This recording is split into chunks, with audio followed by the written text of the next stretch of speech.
Hello guys, sa magandang hapon. So, alas, no oras na? Mag-alas 3. So, meron akong gagawin guys na monitor ng T5 namin. So, display not working. So, pag pinower ko siya guys, nilagyan ko ng power. May power siya. May indicator light siya na easy. May power din siya. So, nag-on siya. Pero, wala siyang display. So, ito guys is 2010 namin na acquired to. Year 2010. So, ito yung combination ng mga monitor ng Mindray guys na T5 pagdating ng mga more than 10 years. So, ito yung isa sa mga issue na lumalabas sa kanya. Yung hindi nagbo-boot, hindi nag-display. So, marami na akong monitor na ganitong problema. So, hindi lang siguro 10. So, nasa mga more than 10. So, try natin palitan yung ating mainboard. So, meron akong mainboard na pampalit nito guys. Kasi may nag-request ako ng mainboard.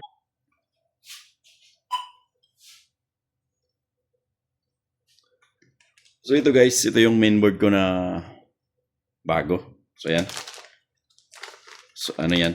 Bagong request ko na mainboard mismo sa Mindray. So, pang T5 talaga yan. Pero hindi sa kasama yung battery. So, walang include na battery. Kailangan natin ng palitan maglagay tayo ng battery. So, meron naman akong battery niyan. So, ito yung battery niyan guys. Ayan. So, ito yung battery ng ating mainboard. So, kailangan lang nating lagyan ng battery. Kasi hindi mo mapagana yan pag walang baterya. So, ang baterya pala nito guys is CR1220. So, ito yung battery niyan. CR1220.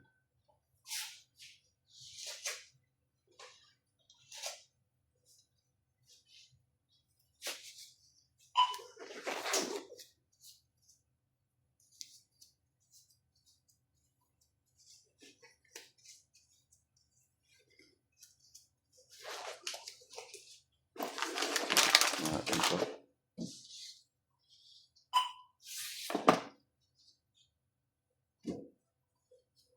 Ayan, power niya. So, tatanggalin natin yung hindi ko alam kung may battery pa to. So, wala na sa battery.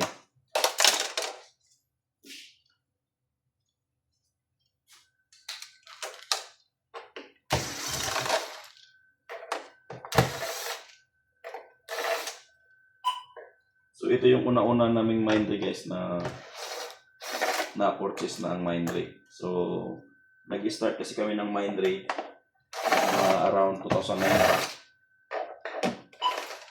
So, 2009, nag-start na kami nag-purchase ng Mindray. So, ito na yung mga namin. So, ito na yung mga nabili namin noon ng 2009, 2010. So, na. Na yung mga rubber eh.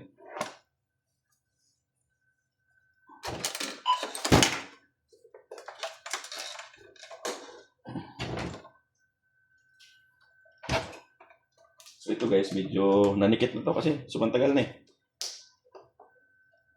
Super tagal na tong mga unit na to. Kaya pag mo yung screw sa yung mga rubber niya, naninikit na. So, kailangan natin na sungkitin. So, dandahan lang magsungkit guys kasi ito is malutong na yung mga plastic. Ayan o.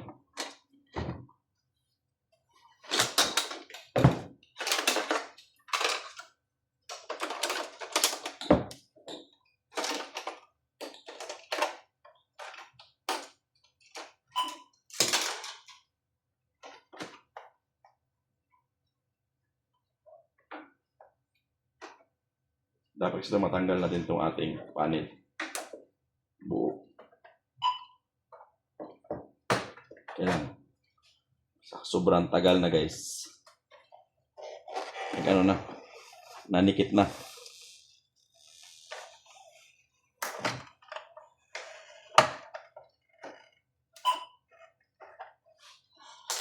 Dapat nga malambot lang to eh. Tanggal na yung 4 na screw eh.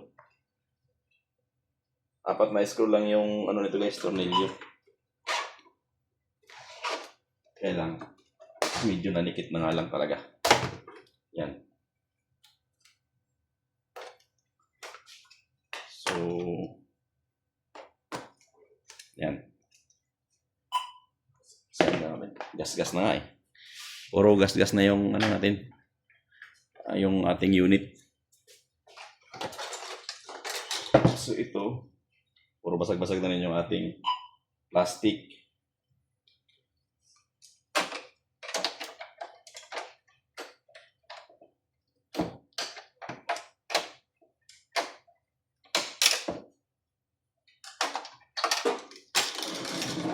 Bagay ito naman kailangan natin tanggalin. So ito. Kung mapapansin mo guys, hindi pa siya nabubuksan. Kasi nga ito, may plastic pa yung ano natin. Ito yung pala tandaan ko guys, pag hindi pa nabuksan yung unit, hindi pa napalitan ng mga ganitong board, nandito pa to. Kasi ito, yan.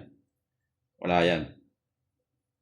Kasi pag tinanggal mo yan, ito na nasa ilalim to guys, nasa ilalim tong board na to. Kasi pag tinanggal mo na yan, pag hila mo, madudurog yan eh. Sobrang nag-brittle na.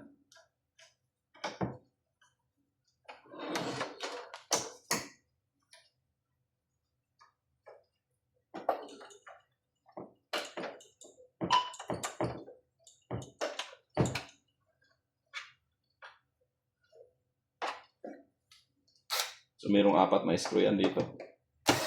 Actually, mayroon na akong video na ano nito eh. Nagpalit ng mainboard. So, matagal na rin yun. So, 3 years back. 3 years back o 2 years back. Nagpalit ako ng ganitong board guys. So, yung CPU board lang pala. Ito pala yung tinatawag namin na CPU board kasi yung mainboard, ito, yung malaki. Yan o. Pag tinanggal mo yan, durog na yan guys, o putol na. So, yun yung palatandaan ko pag tanggal na o hindi pa. Kasi dapat yan, wala nang ganito.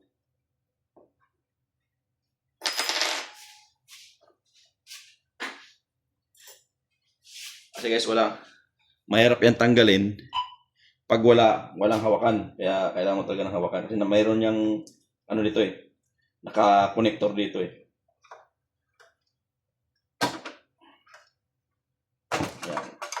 Ayun yung purpose nito. Kaya lang, sobrang tagal, madudurog talaga yan pag hinila.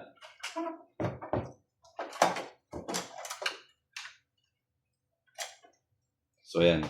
So ito yung ating papalitan ng mainboard, CPU board. CPU board lang ating papalitan.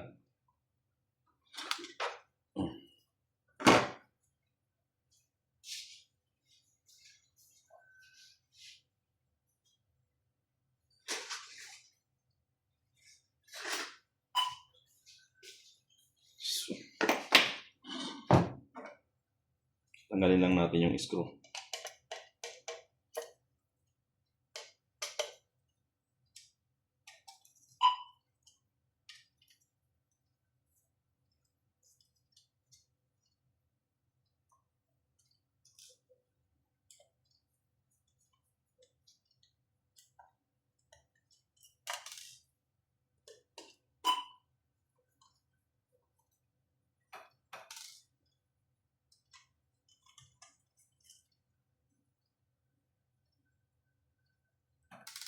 Actually guys, itong CPU na to meron akong stock.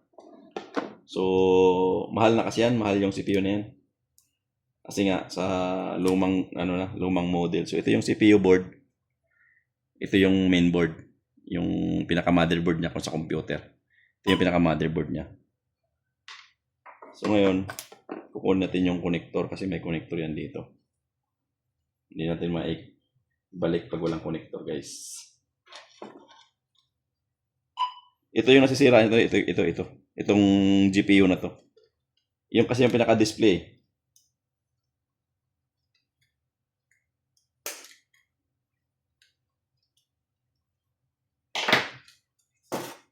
So tatanggalin natin itong ano natin to.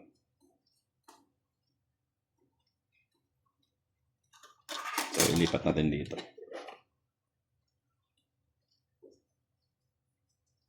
So isa-isa natin itanggal para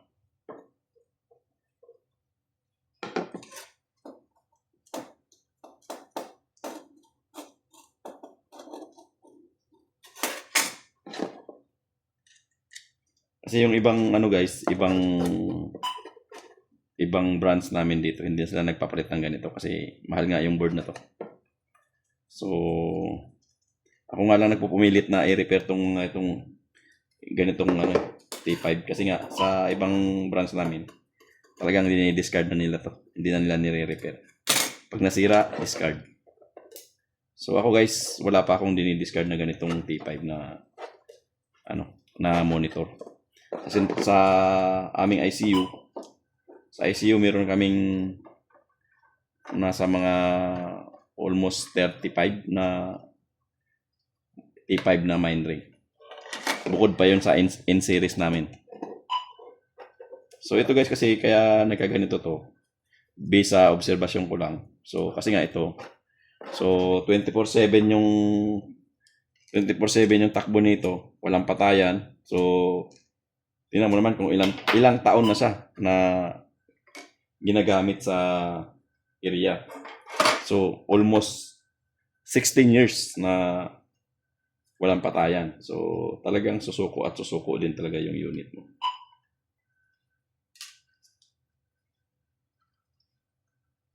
Kaya lang ito, nang hinaya akong mag-discard nito kasi nga matibay. So, pag ganun. Yan, pag ganun pala. So, hindi kasi ito papasok pag baliktaran. Yan. Yan.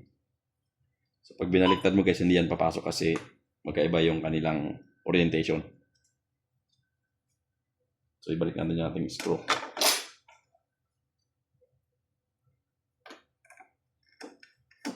So, ito madali lang to gawin kasi palit ka lang ng board. Tapos, after nung palit, calibrate mo lang. Actually, hindi mo na nga kailangan i-calibrate kasi hindi naman to yung wala naman dito yung BP. Ang BP nandito sa ano na to. Side na to. Ito yung computer lang to.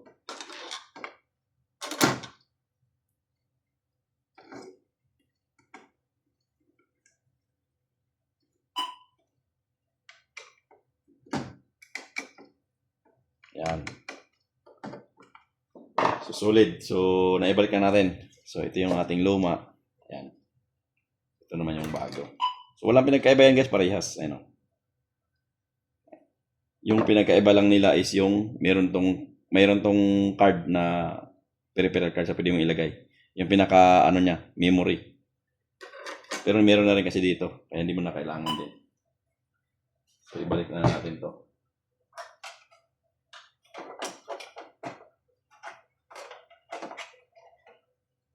Pagbalik guys, kailangan lang natin yung mga flex cable kasi ang flex cable nito nandito sa mga gilid.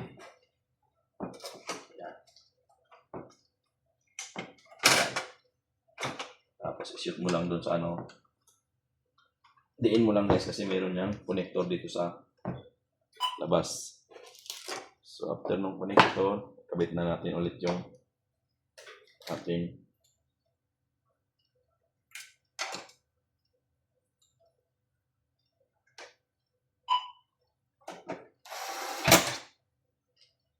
itong T5 na to guys, mas matibay pa to sa ano, yung nilabas nilang bagong ano ng in series na P15, P8, N17, N15. Mas matibay pa to guys. Ito yung subok na matibay namin na monitor ng Mindray. T5.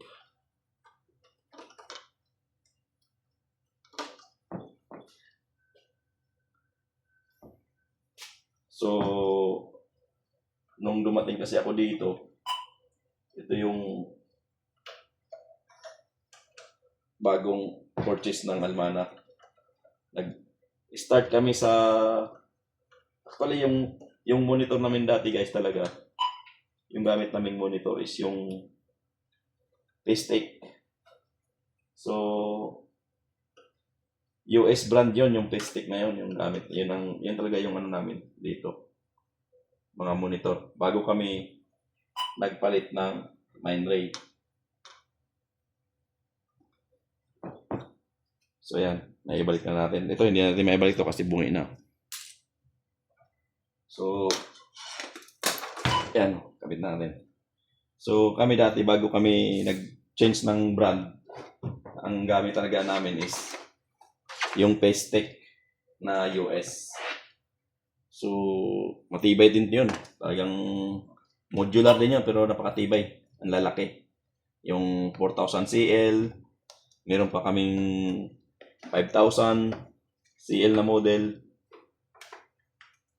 Pero pinalitan ng Mindray kasi mas mura.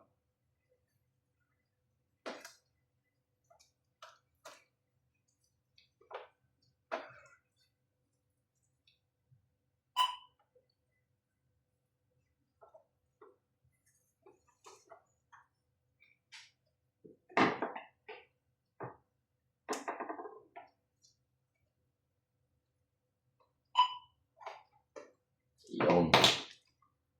So yun guys, ating i-testing na. Power na natin agad. Para malaman natin.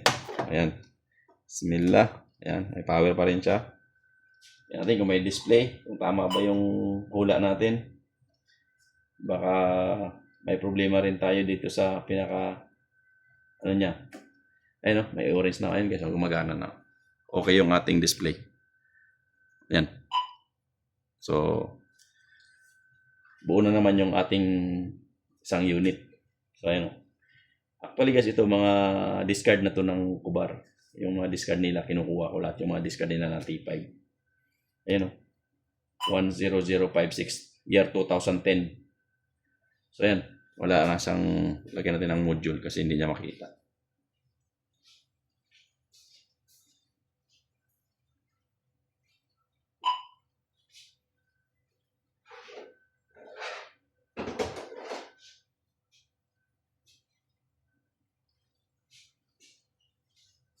So yan. Lagyan natin ng module para ano. Ito guys, may module din na kasama pero SPO2 not working. Gagawin ko pala.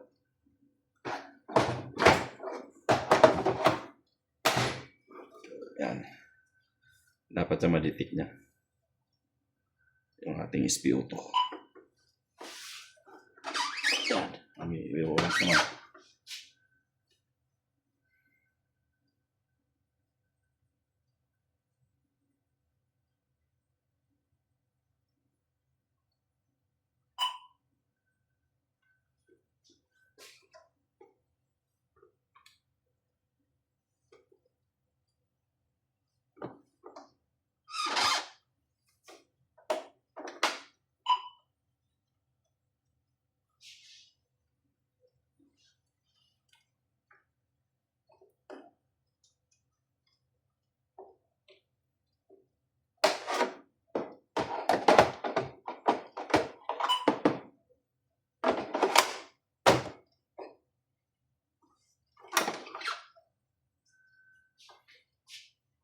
Ito pa timer natin.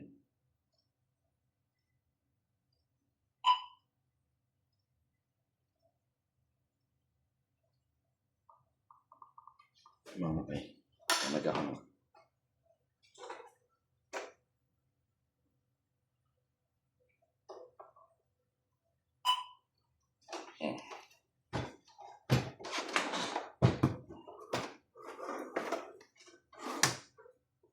Hanap tayo ng ibang module na gumagana lahat.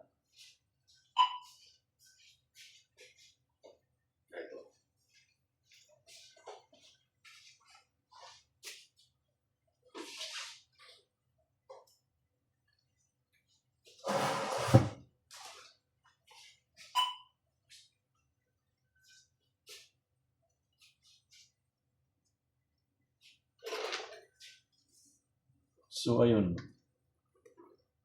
Detect niya na yung module eh. Pero, hindi siya...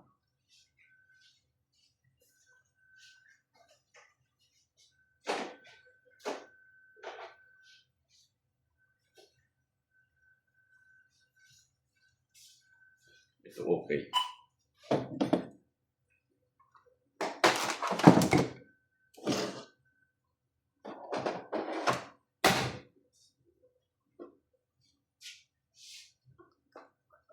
Ito ako nakadikit.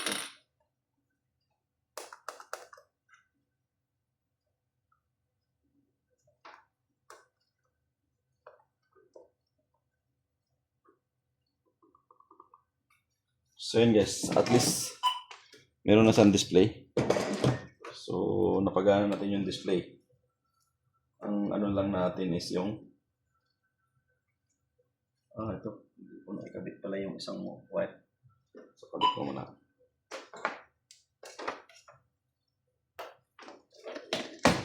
So, meron akong nakalimutan ikabit. Pero ano to eh, sa speaker.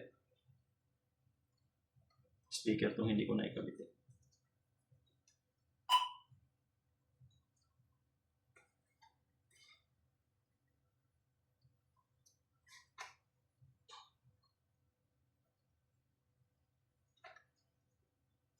Wala naman to.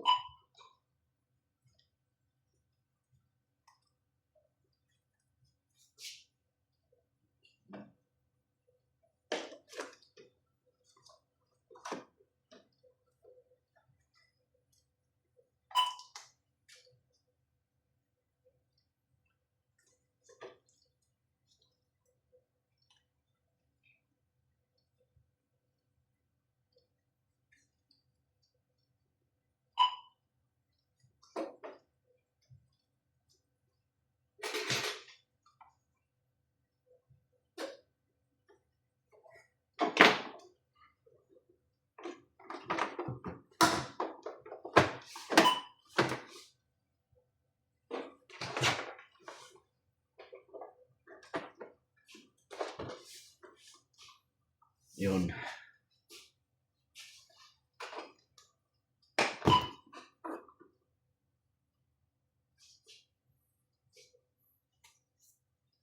So meron na siya ilaw, ano, Mindray. So ito guys, sa tingin ko wala siyang software. So walang software yung ating module, yung ating GPU. Wala siyang laman. So yun ang ano natin, kasi walang laman yung kanyang in-install natin na CPU. Yun ang ano nito, problema. So, kailangan nating installan ng software niyan. At least, pero gumagana na. So, may power na siya. So, nagbo-boot na siya. So, sa ganitong issue guys, na kabit ka ng bago na ganitong CPU, wala siyang display, wala siyang parameters. Ibig sabihin niyan guys, yung CPU natin is wala siyang program na na-install. So ito yung problema natin, walang program na naka-install ng ating CPU. Ngayon, ang gagawin natin diyan, lalagyan natin ng i-installan natin ng software 'yan. So meron akong pang-program yan sa may aking laptop. So i-program ko na lang 'yan. So yun, at least alam na natin yung walang display pag mga ganito. Ito yung may problema talaga. Yung CPU board niya. Yun. So sunod ulit.